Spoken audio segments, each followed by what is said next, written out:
పదే పదే, ఎందుకంటే అందరిలో కలిసే వ్యక్తి బీసీగా ఉన్నప్పుడు కలిశాను, తర్వాత రిజిస్ట్రార్గా ఉన్నప్పుడు కలిశాను. అయితే అతని నేపథ్యం డిఫరెంట్, మీకు తెలియదు పేపర్లో లేనిది ఏంటంటే కాబట్టి అతను పెంచుతున్నారు.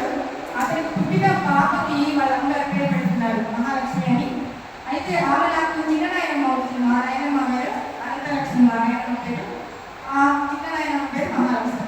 ఇద్దరు అక్క చెల్లెలు చనిపోయారు. ఈ కొంచెం తెలంగాణ వచ్చింది అనేది తెలుసుకుంటే చాలా హ్యాపీగా చనిపోయేవాళ్ళు. అతని కలగంటూనే వెళ్ళి శత్రువులు అనేవాళ్ళు లేకుండా అందరితో మాట్లాడి ఆ విషయాన్ని విజయవంతం చేయడానికి కేసీఆర్ గురువుగా, కేసీఆర్కి రాజకీయ గురువుగా అతను ఉన్నారు. అతను రాజకీయ వేదికల మీద ఎన్నో ఉపన్యాసాలు, నేను ఉమెన్స్ కాలేజ్ చదువుకునేటప్పుడు ఉమెన్స్ కాలేజ్ రెడ్డి గారు కనుక వచ్చేటువంటి క్లయింట్స్ దగ్గర కూడా అనేక విషయాలు ఆయన విన్నారు, చూశారు. 13 ఏళ్ళకే ఆయన స్కూల్లోని ఒక ఉద్యమం అనేది స్టార్ట్ చేశారు.